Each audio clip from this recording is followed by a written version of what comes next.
in the neighborhood, if someone is sick, what's the first thing you do is rush over with a meal.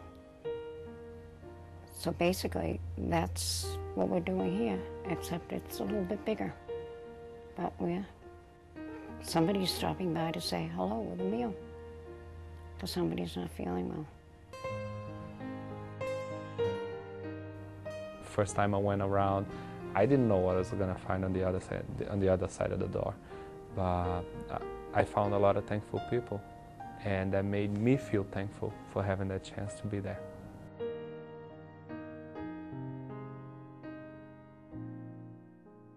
Community Servings is Boston's free home-delivered meals program for people who are critically ill with a disease like HIV, breast cancer, MS, Lou Gehrig's disease. Every day we bring lunch, dinner, and a snack to 650 people who are too sick to care for themselves, care for their children, because they're at a stage of their illness where they can't get out and shop and cook for themselves. It's an amazing program because it touches people at a time of their life when they're in such crisis, and we can step in, and whether they're sick and going to get better or perhaps at the end of their life, we can bring them the security and the good nutrition that comes with a home-delivered meal. It's a very nurturing thing. It's a way to show other people that you care about them by providing food for them. I think it just naturally brings a lot of love with it when you are giving people food. When we're designing our menus, we have two things we keep in mind. The first is delivering meals that motivate people to eat. So what are the colors and the smells and the tastes that are going to make somebody want to eat at a time when they're nauseous, depressed, have lost their appetite? Equally important, of course, is the nutritional content and the way that the meal works with their medical regimen.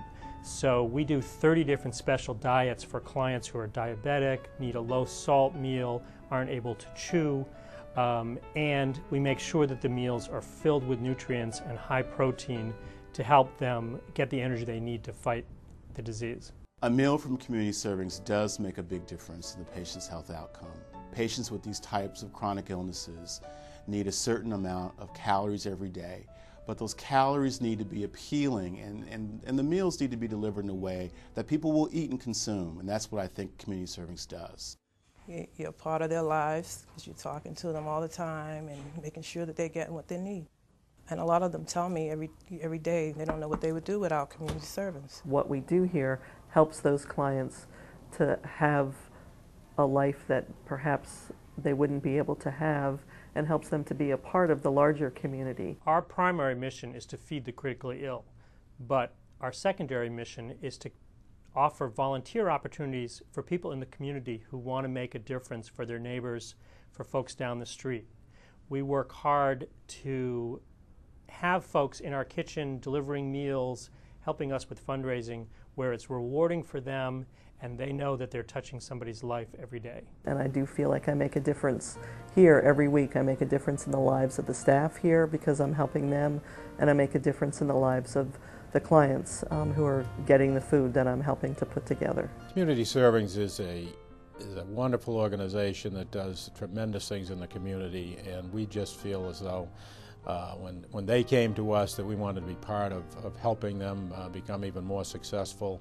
We believe it needs to be part of our culture, and we would hope that other businesses in the area would think that it needs to be part of their culture to help the local organizations provide services to the needy. I don't think this agency could exist without volunteers.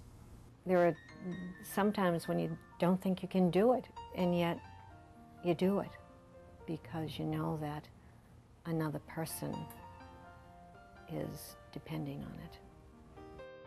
I keep coming back because of the experience itself, because of the people that work here and the clients that we serve, most of all the work that we do. After the first couple of weeks, you come in and you're not even a volunteer anymore, you're really a friend.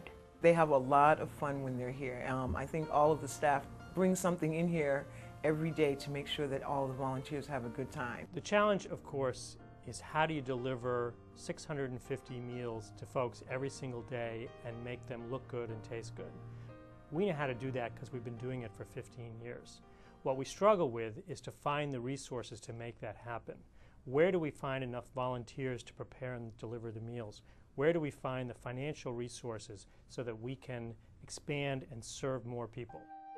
For my husband and myself, we need immediacy. We need to see that money raised or money given goes directly to our clients and their families. And this organization, so beautifully and effectively run, I know where this money goes. I know where the money goes when we raise through Lifesaver or Pie in the Sky. I know where it's going, and it strengthens my passion for this organization to know that. The greatest strength of this organization is that it is able to balance the human side of who we are with the need to make sure that we're running a business. It's very easy if you let the human side lead, you'll forget to plan for tomorrow. And if you only let the business side lead, then you forget why you really exist. And I think this organization does a great job of leading with the heart, but not forgetting the business part. The people who work here, whether they're volunteers or staff members, are very committed to the work that we do. We really try very hard to make sure that we're meeting their needs. And if there's a case that maybe we might sit there and say, well, how are we going to feed them, or can we feed them? We usually try to figure out what can we do to make it happen. Quite frankly, it's also very personal for me. I'm a two-time survivor of breast cancer, and as our mission has expanded, and even before it expanded, I was able to remember both those occasions and to think, what would I have done?